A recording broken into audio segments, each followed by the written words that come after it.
የተከበራችሁ አድማጮቻችን የህዝብ ሬዲዮ መገናኛ አውታር የተቋቋመበትን 90ኛ ዓመት በተመለከተ ጋሽ ረሃሜም ያለውን ሁኔታ እንዲያብራራልን ጋብዘነዋል። እንግዲህ ጋሽ ረሃሜም እንደምን አለ? አይሰጥ እንዴት ነህ? አለን ደህና ነኝ። እንዴት ናንተ? አለን አብረን እንግዲህ ያው መታገል ነው። አዎ እንግዲህ አንተ በሬዲዮ ጣቢያ ከ40 ዓመት በላይ የሰራህ ነህ። ግን የሬዲዮ ታሪክም ከፍተኛ ነውና የህዝብ መገናኛ አውታር ሲባል ምን ማለት ነው? የህዝብ መገናኛ አውታር ማለት እንግዲህ በአየር ሞገድ ከህዝብ ጋር መገናኘት ማለት ነው። ሳትታይ፣ ሳትገናኝ፣ ሳትሰበሰብ አንድ አዳራሽ አንድ ቦታ በአየር በኩል በእያንዳንዱ ሰው ከጆሮ እንዲደርስ የምታስተላልፈው መልእክት ነው።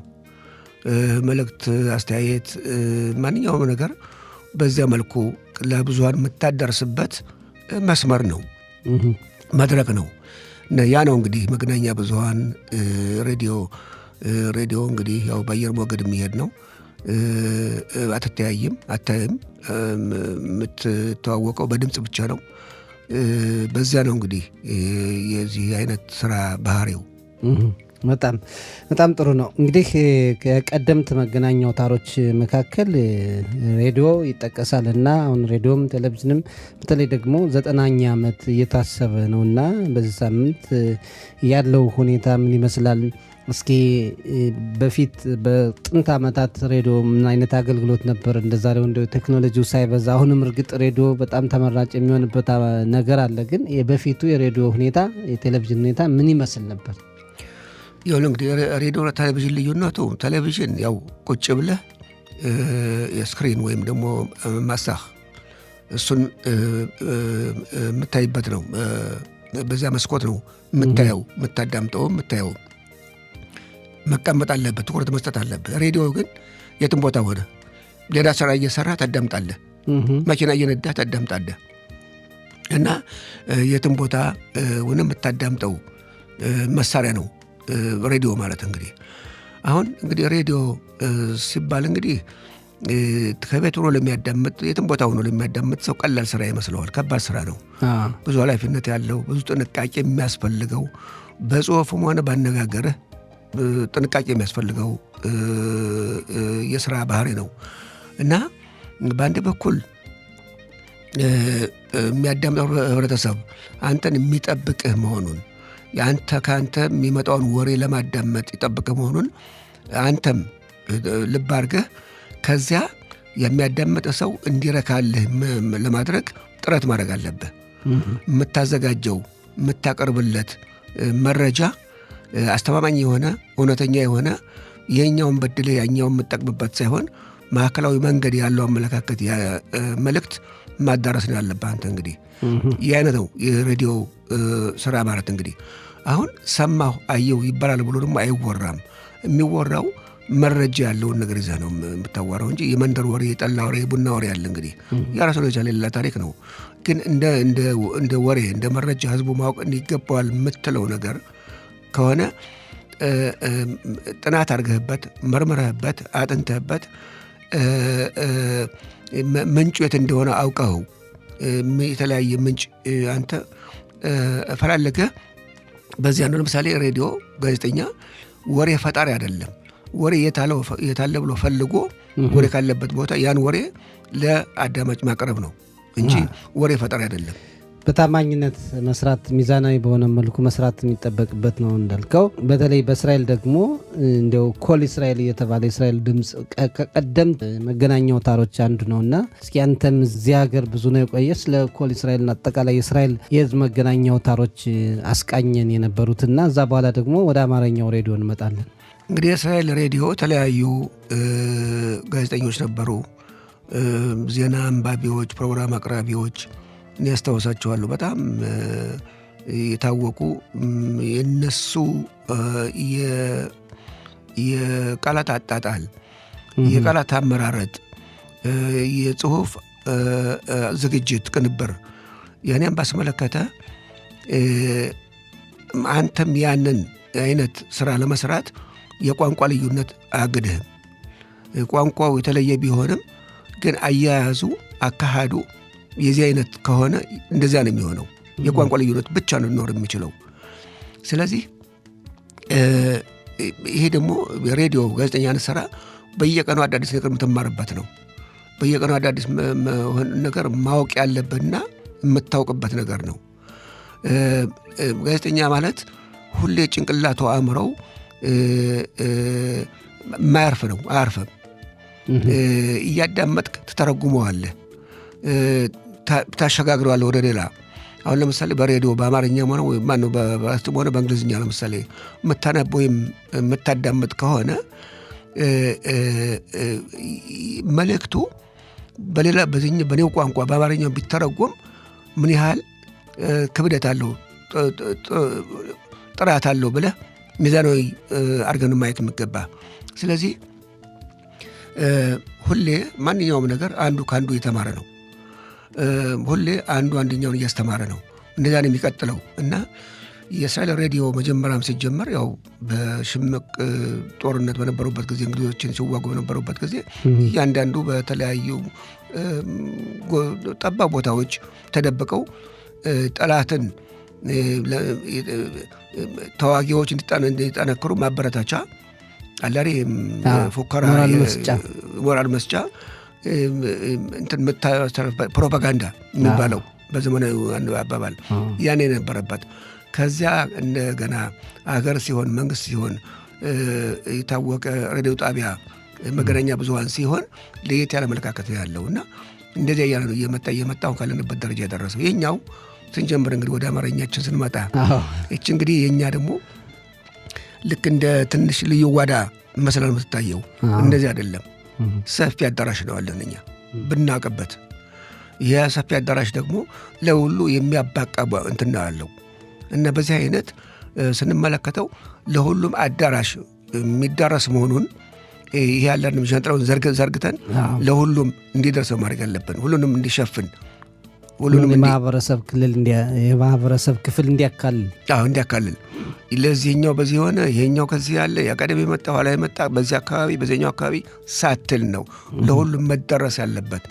ሚዛናዊ የሆነ መልእክት ነው መተላለፍ የሚገባን። ሚዛናዊና አመኔታ ያለው ነው መሆን ያለበት እና ይሄ አማርኛው እንትን ሲጀመር ያስተዋል የመጀመሪያው ቀን ግራ ነው የገባኝ።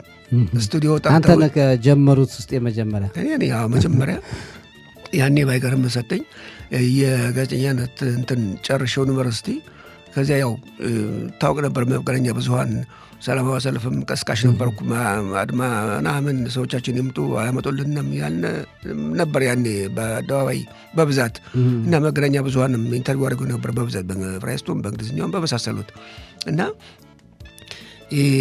ሚብጻ ሞሼ የሱዳኑ ጉዞ ተጠናቆ የእስራኤል መንግስት የሰኩነታዊ ውዲትና በተለይ ጆይንት ምን እንዴት ነው እነዚህ ሰዎች ከሱዳን የመጡ ከኢትዮጵያ ወጥቶ በሱዳን የመጡ ምንም ነገር ማውቁ የዘመናዊ ቴክኖሎጂ ምን እንደሆነ ማውቁ ናቸውና እንዴት ነው እነዚህ ሰዎች ቋንቋ ደግሞ ችግር አለ እና እንዴት ነው ሊግባቡ የሚችሉት እዚያ አዲሱ ህይወታቸው ጋር የሚል ሀሳብ ቀርቦ ከዚያ የሬዲዮ ጣቢያ በአማርኛ ቢቋቋምስ የሚል ሀሳብ ቀረበና ማን አለ የሚል ጥያቄ መጣ። እንግዲህ ማን ነው? ከዚያ አንዱ እንግዲህ የጠቆመ አንዱ አላስታውስም ጠቁሞ እንደዚህ ልጅ እኮ አለ እንደዚህ አለ እንደ አንድ ወጣ ሲል የምናውቀው ልጅ አለ እሱን እስቲ ተብሎ ስልክ ተደውሎ ተጠርቼ መጣሁ ኢየሩሳሌም። መጥቼ ከዚያ ተቀበለችኝ አንዲት ራሄል ሮኔን የምትባል የዚህ በውጭ ሀገር የሚተላለፉ ቋንቋዎች ያኔ ውጭ ሀገር የሚተላለፍ ነበር እና ኃላፊ የነበረች እሷ ተገናኘችኝና አስተዋውቃ ከሌሎችም ሰራተኞች ጋር እኔ ልክ ሌላ አለ አይደል ይሄ ግቢው የልን ያማልካ የሚባለው ታውቋለህ አንተ?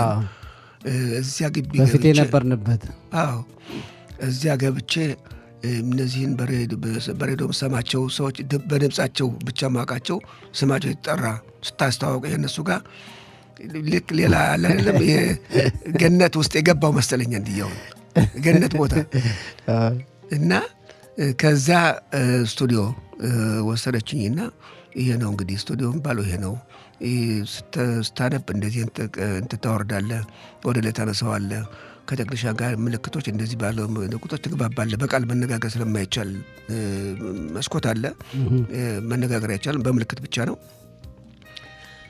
ግራ ገባኝ። መጀመሪያ ልንገርህ ምንድን ነው ማረገው? ከዚያ ችግሩ ደግሞ ምን ተፈጠረ መሰለህ? ቋንቋ ችግር። ዕብራይስጡን ያው ይገባኛል፣ ግን የአማርኛው ላልቶብኛል በልጅነት ስለመጣሁና ሰውም አልነበረም። አዳሪ ትምህርት ቤት ቆየ፣ ወዚያም ዩኒቨርሲቲ፣ ከዚያም በመጠኑ ውትድርና አልነበር በኛ ሰው የሚያነጋግረኝና እየላላብኝ ሄዷል አማርኛ እና ምንድን ነው ማረገው? አሁን ምን ሀሳብ አቀረቡልኝ። በሬዲዮ የሚተላለፈውን ዜና እንሰጥህና ኮፒውን ከዚያ ተርጉሙ አሉኝ። ትርጉም ደግሞ ልዩ ጥበብ ነው። ቃል በቃል ተረጎምከው አግድሞ ነው የሚሄድብህ። ያን ይዘህ ያንን መልእክቱን ይዘህ በራስህ ቋንቋ ነው መጻፍ ያለብህ። ያን ደግሞ እስከሚገባኝ ድረስ ተቸገርኩ። ከዚያ ሌላ ሀሳብ የመጣልኝ ምንድን ነው? ከኢትዮጵያ ሬዲዮ ጣቢያ የሚያሰራጩትን ዜና በቴፕ ካሴት እየቀዱ እንዲልኩልኝ ጥያቄ አቅርቤ የአሜሪካ ሰዎች ነበሩ የማውቃቸው። በእነሱ አማካኝነት ተላከልኝና ያንን ቴፕ እንትን አስገብቼ ማታ ከተራሴ ያን ቴፕ አስቀምጬ አዳምጣለሁ።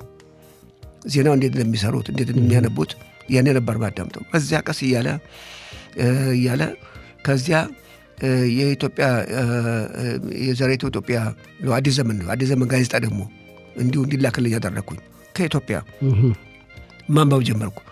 ከዚያ ቀስ እያልኩ እንደገና አማርኛን ታምቆ የነበረው አማርኛ እንደገና እየመጣልኝ ከዚያው ስራ መካሄድ ጀመርን። ያን የሩብ ሰዓት ነበር። ዜናውን ቀድተን ነው ተቀድቶ ነው። ያው ላይቭ አልነበረም፣ ማለት በቀጥታ አልነበረም፣ ያው ልምዱ ስለሌለን።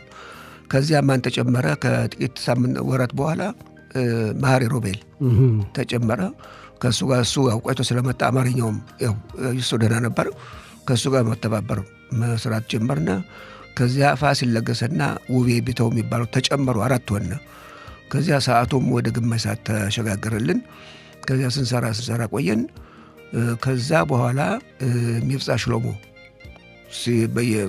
በአዲስ አበባ ጉዞ በርካታ ሰዎች ሲመጡ ተመከረ። ጊዜ ይጨመርላቸው ተባለ እና ጊዜ ይጨመር ተብሎ ለ2 ሰዓት እንዲሆን ተባለና እኔ ከዚያ አዲስ አበባ ተመላልሼ ነበር። ሰዎችን ሲመጡ በጭነቱ ከዚያ ቅዳሜ ከሰዓት በኋላ ተመልሼ ድክም ብሎኛል። ዓርብ ጠዋት የጀመርኩ እስከ ቅዳሜ ማታ ነው። ሲሄድ ስመለስ ከዚያ አለቃችን ደውሎ እነ ነገ እሑድ 2 ሰዓት እንዲሆን ስርጭቱ ተፈቅዶልሃል አለኝ። ሰውት አለኝ ሰው ኃይል አሁን እንዴ ብዙ ጊዜ ጠይቀሃል ጊዜ አጠረኝ ምናምን እያልክና እንግዲህ ያው ነው አሁን ያለህን ዕድል ውሰደው ወይም ደግሞ አታገኘው ወደፊቱም አለኝ። ወስዳለሁ ከዚህ ሀገር ካልሆን ተቀበለ አነሰኝ ነው እንጂ ሙሉ ካልሆነ አልቀበልም። ሁሉንም ማጣት ይመጣል እና ከዛ ማታ ደክሞኝ የነበረ ሰው ሀሳቡ እንቅልፍ አልወሰደኝም። ሌቱ ሁሉ ጠዋት ምንድነው ሞላው ይህን ሰዓት። ከዚያ ያውልህ በበነገታው ሬዲዮ ጣቢያ ተላይቭ ነበር ያኔ። ከዚያ ሄጄ ማሰብ ጀመርኩና በሰዓቱ ማስታወቂያ ወጣሁ። ሰራተኛ ፈልጋለሁ ብዬ በሬዲዮ አሳወቅኩኝ። መጡ። በበነገታው በሁለተኛው ቀን መጡ በርካታ ሰዎች። እነሱ ኢንተርቪው እያረኩ በመካከሉ ደግሞ ምን አሰብኩኝ፣ ያኔ በጭነቱ ጊዜ የመጡት ሰዎች በርካታ ሰዎች በአንዴ ስለመጡ አውሮፕላን ማረፊያው ሲደርሱ አውቶቡሶች ተደራጅተው ቆይተው ያገኙትን ሰው ግባ እያሉ ሰዎች በአውቶቡስ የጫኑ ወደ ተለያየ ቦታ ይወሰዱ። ዝርዝር አልነበረም። ቤተሰብ ማነው ሚስት ማናት ሚስት ማነው ልጅ ምናምን ባል ነገር የለም። ልጆቹ በዚህኛው በኩል ወላጆች በሰሜኑ በኩል እና ችግር ተፈጠረና ሰዎቹ ተጨነቁ። እንዴ ሚስቱ የለች ወይም ልጆች ተነጥለዋል፣ ምኑ ሀገር ነው የመጣ ነው ከምኑ አመጡና ለያዩና ምን ብለው ጭንቀት ውስጥ ገቡ እነዚህ ሰዎችና ያኔ ሰኩኑታ ወደተኛ ቅርብ ነው ከኛው መስሪያ ቤት አጠገብ እዚያ እጄ ሊስቱን ዝርዝሩን ስጡኝ ብዬ ተቀበልኩኝ። ያን ትልቅ እንትን ነው ማለት ብዙ ብዛት ያለው ወረቀት ነው። ያን ይዤ ወደ ሬዲዮ እጄ አዲስ የመጡትን ሰዎች ሬዲዮ ለመስራት ይሄን አንብቡ ማን የት እንዳለ እያልኩኝ ካጠገባቸው ሆኜ ማንበብ ያን ስም ማንበብ እገሌ ከዚህ አለ እገሌ ከዚህ አለ የተባለ 1 ወር ያነበብነው 3000 ምናምን የሚሆን ስም ነው። በዚህ አይነት ያገናኛችሁት ሰው ተገናኘ። በነገራችን ላይ ያን አልዋሉ እየተባሉ እኔ ልጅ ጠፍቶብኝ ሚስቴ አላቅ ቤት እንዳለች የሚሉት እንትኑ አለኝ የተቀዳ አለ የተቀመጠ እስከ ዛሬ ድረስ እናሰማዋለን። እስቲ እናሰማዋለን በሆነ ጊዜ እንግዲህ እና በዚህ አይነት ያው የተደራጀ ሄደ። ቀጥሎ ይኸው እንግዲህ ያው ብዙም ሰራተኛ ነበራችሁ እንግዲህ ከዛ በኋላ እኛም ተጨምርነ በ2010 አካባቢ ነው እና ከዛ በፊት ስንት ነበራችሁ? በዚያ ሰሞን የተቀጠሩት 14 ነበሩ። ዋው ማዕት ነው 14። እንዲሁም በዚያ ብዙም ጊዜ ስለነበረን ግማሽ ሰዓት ለትግርኛ ቋንቋም ይሁን ብዬ ተነጋግሬ ሌላ ትግርኛ ቋንቋ የሚያሰራጭ ሰውም መጣ። እሱም አብሮ ሲሰራ ቆየ። አሁን ያው ቀረ በተለያየ ምክንያት በሰው ማነስና በባጀት ምናምን የተባለ እሱ ተቋረጠ። ግን በዚያ ሁኔታ ያን በርካታ ሰዎች ነበርን። ሁሉም ነገር በጣም የተደራጀ ነበር። ከዚያ ውቤ ገዳሙ ወጣ። ቆይቶ ደግሞ ፋሲል ለገሰ ማቋረጠ። እኛው ቀጠልን እስካሁን ድረስ አለን። ይኸው 41 ዓመት። ዋው በጣም ይገርም ነው። እንግዲህ ከዛ ጊዜ አንስቶ ከ90 ዓመት ጀምሮ በኤብራይስትም የጀመረው አሁን እዚህ ድረስ በዚህ በእስራኤል ታሪክ አለና እንደው ለማጠቃለል ያክል በፊት የነበረው የሬዲዮ ሁኔታ ለህብረተሰቡ የሚያስተላልፈው መልእክት እንዴት ነበር? አሁንስ ያንን ይዘት ይዞ ነው የቀጠለ ወይ እንዴት ታየዋለህ? ልዩነቱን መሰለ አሁን ያኔ ዜናውን ማስተላለፍ፣ ሙዚቃ የመሳሰሉትን ማስተላለፍ ነበር። ያኔ የነበሩት ሰዎች የቋንቋም ችግር ስለነበረ በሌላ ቋንቋ አዳምጠው ሌላ አይነት አመለካከት ያለው እንትን አይሰሙም ነበር። የኛውም ብቻ ነው በዚህ ብቻ ነው እንትን የሚሉት። ስብሰባ ሲሆን ለምሳሌ በሆነ ስብሰባ ጊዜ ሰዓቱ ሲደርስ አሁን ሬዲዮ ሰዓት ነው ብሎ አቋርጠውት ነበር የሚሄዱ። ድግስ ምናምን ሲሆን እንደዚያ ነበር ሬዲዮ ክፈቱ የሚባል የነበረው እና አሁን ግን ስታየው ብዙ የተማረ ወጣት ቋንቋውም ሰው እየገባው የሄደ በዕብራይስጡም የሚረዳ በዕብራይስጡም የሚያነብ ሰው ነው እየሆነ ሄደዋለሁ እና የኛው አማርኛ እኛ ምንሰራው የምናሰራጨው ከሌላው ቋንቋ ጋር ተወዳዳሪ ተመጣጣኝ የሆነ እንጂ ሌላ የቀነሰ መሆን የለበትም። ምክንያቱም ትችት አለ። በደንብ የሚያዳምጣሉ ከሌላ ያዳመጡት እኛው ተሳስቶ ሲገኝ እንዴ ምንድን ነው የሚያወሩት ይሉናል። እንግዲህ ሁለቱን ያነጻጽራል። በዕብራይስጥ ምን ተነገረ በዚህ እና ጥንቃቄ የሚያስፈልገው በጣም ነገር ነው እና ይህንን በጥንቃቄ መያዝና በማንኛውም ነገር ሰጤ አድማጮቻችን ማክበር ነው ያለብን። የምናስተላልፈው ነገር ሁሉ እነሱ የሚያስከበር ነገር መሆን ያለበት። አድማጭን የሚፈልግ አዳመጥ ባፈልግ ራሱ ጉዳይ ማለት አይደለም። ማክበር አለብን። እነሱም ደግሞ ያኔ ነው እኛን የሚያከብሩ የሚችሉት። ታማኝነት ሊኖር የሚችልም ያኔ ነው። ይህን ነገር መጠበቅ እንዳለብኝ ነው መክረው። በጣም ጥሩ ነው። ጋሽ ራህሜም ጀምር ነው እንጂ ገና የሚቀጥል ነው። እናወራበታለን፣ እነጋገርበታለን። ብዙ ገጠመኞች ይኖራል። ለአሁኑ በዚህ እናብቃ። በጣም እናመሰግናለን።